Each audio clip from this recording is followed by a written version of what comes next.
Mövzuya keçirik ki, keşişlərin axırına yavaş-yavaş çıxmağa başlayıb nəsə. Düzdür, açıqlama olaraq vermirlər o kilsənin aktivləşməsi məsələsini elə açıqlamırlar, başqa məsələləri deyirlər. Bəli, Ermənistanda deyirlər ki, artıq əcinlə ovuna çıxıblar.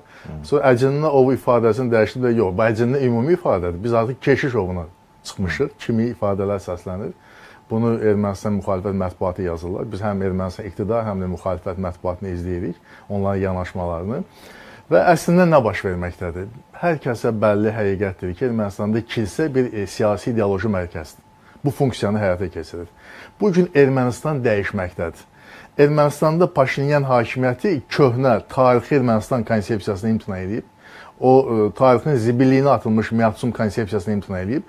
Və Ermənistandakı hakimiyyətin bugün konsepsiyası yeni Ermənistan, real Ermənistan konsepsiyasıdır. O Ermənistan ki, qonşuları ilə heç bir ədavəti və qarşı durması, ərazi iddiası və s. olmasın.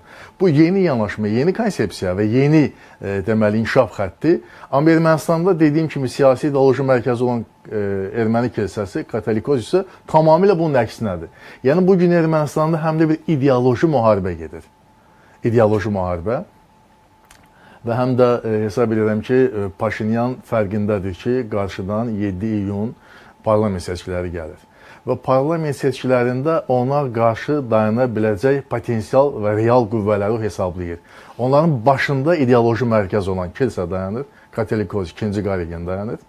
Eyni zamanda oliqarxiya dayanır. Ermənistanın ən varlı adamları, elə keçmiş prezidentləri olmuş Sarkisyandır, Köçəryandır, onun kimlərdir. Və Ermənistanda bir eyni zamanda o etirazçı təbəqə var. O təbəqə ki, bu dəyişikliklərin, Paşinyan hakimiyyətinin dəyişiklik etdiyi addımdan razı deyil, revanşistlər onlara deyirlər də. Yəni, kilsə, oliqarxiya və revanşizm. Bu, üç bir qüvvə, triada demək olar ona. Bu üç trio əslində Paşinyanla faktiki ideoloji müharibə vəziyyətindədir.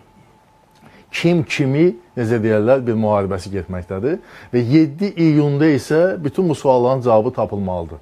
Yəni, Paşinyan elə də sadəlöv insan deyildir ki, 7 iyun reallığında bu məsələlər qiymət versin. O, təbii ki, 7 iyuna, yəni onun hakimiyyətdə qalması və eyni zamanda ölkənin gələcək inkişafı ilə bağlı konsepsiyasını həyata keçirmək üçün əsas ideoloji siyasi mərkəzdən biri olan bu Qaregen hakimiyyətini, bu kilsə hakimiyyətini oyundan çıxarmalıdır. Və bu prosesə başlanıb. Dünənləri, oktyabr ayının 15-də, səhər saatlarında demək, ölkənin İstintaq Komitəsi 16 nəfərin, kilsə ilə bağlı 16 nəfəri həbs edib, ondan 13-ü dindardır, 3 nəfəri isə mülki şəxslərdir, orada deməli, mülki işləri həyata keçirən insanlardır. Və bunların biri də 2-ci Qaregenin lap yaxın qohumudur. Bacısı olur, yoxsa qardaşı oldu, o belə bir yaxın qohumudur. O həbs edilib. Söhbət Mıkrıtıç Paşinyandan gedir və artıq erməni mətbuatı, Ermənistanın müxalifət mətbuatı və dünyadakı erməni lobbi və diaspora bu hadisəni fərqli bir ampulada qiymətləndirmək istəyir və Paşinyana qarşı əməlli başlı bir hücuma keçiblər və hesab edirlər ki, kilsəyə qarşı Paşinyan atdığı addımlar bu erməni xalqının malik olduğu son dayaqların onun əlindən alınması anlamındadır. Yəni, belə bir rəy formalaşdırırlar ki, yəni erməni xalqı sənin əlindəkiləri Paşinyan hər şey almışdı, qalmışdı bircə dinin, imanın və kilsən, onu da sənin əlindən alır. Bunlar hamısı 7 iyun parlament seçkiləri öncəsi aparan ideoloji o prosesin mühüm tərkib hissəsidir. Ancaq Paşinyan kifayət qədər qətiyyətlidir. Həm də o baxımdan ki, 8 avqust məşhur Vaşinqton danışıqları, əldə edilmiş tarixi razılaşmalar, bunlar eyni zamanda Paşinyanın mövqelərini gücləndirir beynəlxalq aləmdə və dünyanın ən güclü fövqəli dövlətinin bir dəstəyin alıb və Azərbaycan prezidenti Cənab İlham Əliyev Şarm el-Şeyxə dəvət almışdı. O məntiqi idi. Azərbaycan prezidentinin dünyada nüfuzu kifayət qədər güclüdür və Trump Azərbaycan prezidentinə deyir ki, siz güclü, ağıllı lidersiniz və sizinlə dostluqda mən fəxarət hissi keçirirəm. Elə Azərbaycana görə bizimlə bu sülh prosesinin tərəfdaşı olduğundan Paşinyan da Şarm el-Şeyxə dəvət almışdı. Yəni, bütün bunlar həm də Paşinyan hakimiyyətini gücləndirən cəhətlərdir. Və Paşinyan açıq, aşkar, qərb yönümlü siyasət həyata keçirir. Bunun qarşılığında isə kilsə, 2-ci Qaregen, o isə Rusiya pərəst siyasət həyata keçirir. Bayaq ilk cümləmdə söylədiyim kimi, burada əsas bir ideoloji toqquşma baş verir. İdeoloji konfrontasiya mühiti. Bunlar bir-birinə qarşı düşmən kimi çıxış edirlər. Bir Rusiya ilə bağlıdır, o istiqamətdə siyasət və eyni zamanda Rusiya Ermənistandakı hakimiyyət təzyiq göstərmək üçün kilsədən istifadə edir. Həmişə ənənəvi bir siyasətdir. Amma bunun qarşılığında isə Paşinyan manevr qabiliyyətli siyasət həyata keçirir və Rusiya ilə iqtisadi əlaqələrin səviyyəsini 13 milyard əmtəl dövriyyəsinin, ticarət dövriyyəsinin səviyyəsini təxminən 12 milyarda yaxın səviyyə qaldırıb. Yəni əməlli başda Rusiyadan bu baxımdan, iqtisadi baxımdan istifadə edirlər. Amma siyasi və hərbi nöqteyi nəzərdən orientasiya daha çox qərb yönümlüdür. Bu baxımdan manevr qabiliyyətli siyasətdir. Ancaq bilirsiniz 7 iyun dediyim kimi yaxınlaşdıqca bu qarşıdurmanın hərarəti də güclənməyə başlayır və bunun qarşılığında tərəflərdən heç birisi özünü zəif göstərmək istəmir və Paşinyan da qətiyyətli olduğunu ortaya qoyur və bu günləri 13 nəfər dindarın həbs edilməsi. Bundan qabaq 16 nəfər ümumilikdə, amma 13 nəfər dindardır. İyun ayında isə bilirsiniz ki, Bagratyan, onların məşhur bir Paşinyanı hakimiyyətdən devirmək istəyən bir yepiskopu var idi. O da və digər də həbsxanadadır. Və sözün həqiqi mənasında Paşinyan qərbin dəstəyini alıb, qarşıdakı seçkilərdə udmaq və qələbə çalmaq əzmindədir. Və o yolda ona mane ola biləcək bütün qüvvələri sıradan çıxarır. İndi ikinci Qaregindir və artıq onun yerinə bilirsiniz ki, başqa bir şəxsin, başqa bir yepiskop tapılıb ki, Aram deyilən bir yepiskop tapılıb ki, onu gələcəkdə məhz ikinci Qareginin yerində görmək istəyir. Və bu proses indi getməkdədir. Proses getməkdədir. Deməli, birinci həlqədə, birinci dalğada bu Paşinyan əleyhinə olan kilsə xadimlərini sıradan çıxarmaq.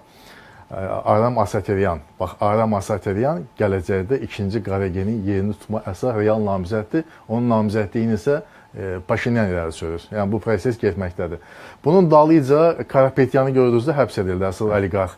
Oliqarxiya qarşı mübarizə də onun əsas hədəflərindən biridir. Karapetyan bu baxımdan ilk bir göyərçin saymaq olar. Düzdür, göyərçin ifadəsi biraz onlara uyğun gəlmir. Amma hər halda bu proses başlanıb və eyni zamanda dediyim kimi bu revanşistlərlə mübarizədəki əsas Paşinyan üçün əsas hədəflərdən biridir.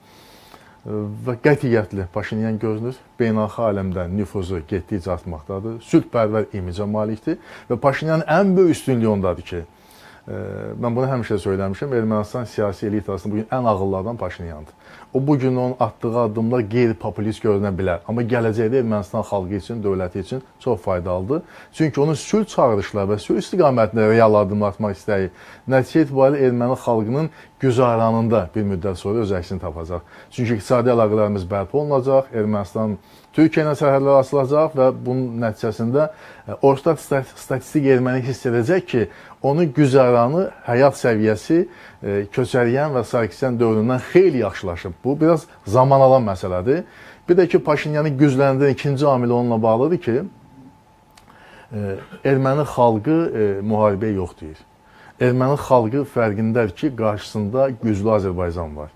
Və Azərbaycan prezidentinin bu günləri dünya səviyyəli məsələnin həllində tərəfdaş kimi dəvət alması, onun iştirakı, onu göstərir ki, bugün Cənubi Qafqaz Azərbaycan dövləti lider olduğu kimi, Azərbaycan prezidenti də Cənubi Qafqazın lideridir, dövlət başçısı olaraq və bu cürdə dünyada qəbul olunur. Bax, bu reallıq fonunda hesab edirəm ki, erməni xalqının müharibə istəməməsi və revanşistlərin isə müharibə istəyi ilə alışıb yanması, hakimiyyətə gələcəkləri təqdirdə Qarabağla bağlı yenidən iddiaların çıxış etməsi erməni xalqını qorxudur. Və erməni xalqı bilir ki, ilk 5 il bundan qabaq Azərbaycan Ermənistan ordusunu did çöktürəndə onun 1,9 milyard dollarlıq hərbi büdcəsi var.